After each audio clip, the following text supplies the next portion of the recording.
نوجوان نے اپنے بوڑھے باپ کی شکایت رسول اللہ صلی اللہ علیہ وسلم سے کی اور آپ صلی اللہ علیہ وسلم نے اس کے باپ کو بلوایا اور وہ بوڑھا باپ راستے میں دل ہی دل میں کچھ اشعار کہتا ہوا آیا۔ اللہ نے سیدنا جبریل کے ذریعے رسول اللہ صلی اللہ علیہ وسلم کو پیغام بھیجا کہ اے حبیب صلی اللہ علیہ وسلم، اس باپ بیٹے کا معاملہ بعد میں سنیے گا، پہلے اس سے وہ اشعار سنیں جو یہ کہتا ہوا آیا ہے۔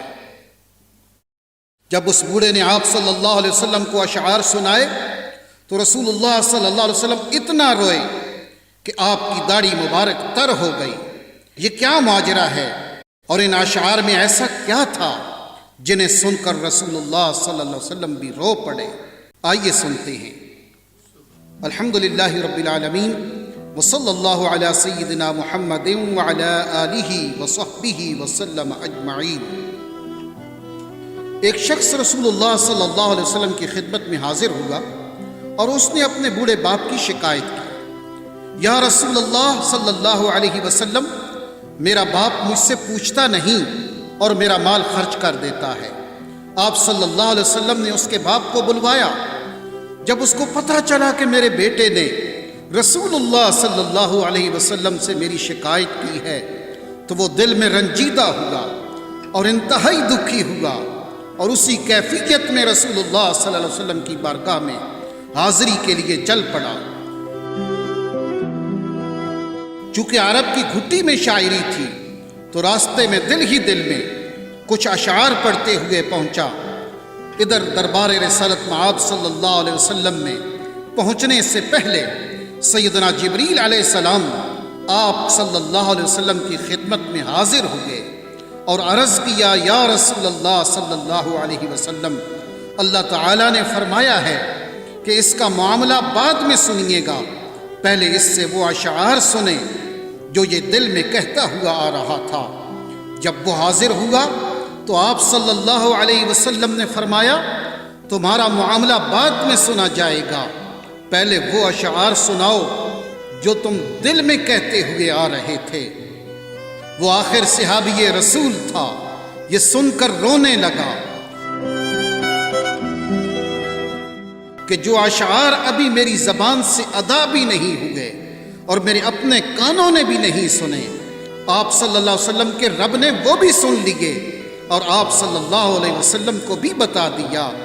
آپ نے ارشاد فرمایا، وہ کیا اشعار تھے، ہمیں بھی سناؤ۔ اس صحابی نے اشعار پڑھنا شروع کیے جنہیں سن کر پتہ چلتا ہے کہ وہ کس قدر جذباتی کیفیت اور دکھی دل کے ساتھ دل میں ادا کیے ہیں۔ ان اشعار کا اردو ترجمہ یہ ہے، اے میرے بیٹے، جس دن تو پیدا ہوا ہماری محنت کے دن اسی وقت سے شروع ہو گئے تھے۔ تم روتے تھے تو ہم سو نہیں سکتے تھے، تم کھاتے نہیں تھے تو ہم بھی کھا نہیں سکتے تھے، تم بیمار ہو جاتے تو تجھے اٹھا کر ہم مارے مارے پھرتے تھے، کبھی کسی طبیب کے پاس تو کبھی کسی طبیب کے پاس کہ تجھے کچھ ہو نہ جائے، کہیں تم مر نہ جاؤ، حالانکہ موت الگ چیز ہے اور بیماری اور چیز ہے۔ پھر تمہیں گرمی سے بچانے کے لیے میں دن رات کام کرتا رہا کہ میرے بیٹے کو ٹھنڈی چھاؤں مل جائے، تجھے سردی سے بچانے کے لیے میں نے بھاری بھرکم پتھر اٹھائے کہ میرے بیٹے کو ٹھنڈ نہ لگے۔ جو کچھ کمایا تیرے لیے کمایا، جو کچھ بچایا تیرے لیے بچایا، تیری جوانی کے خواب دیکھنے کے لیے میں نے نہ سردی کی پرواہ کی اور نہ گرمی کی، دن رات اتنی محنت کی کہ اب میری ہڈیاں کمزور ہو گئی ہیں اور تم کڑیل جوان بن گئے ہو۔ پھر مجھ پر خزاں نے ڈیرے ڈال لیے، لیکن تیرے اوپر بہار آ گئی، میں جھک گیا اور تم سیدھے ہو گئے۔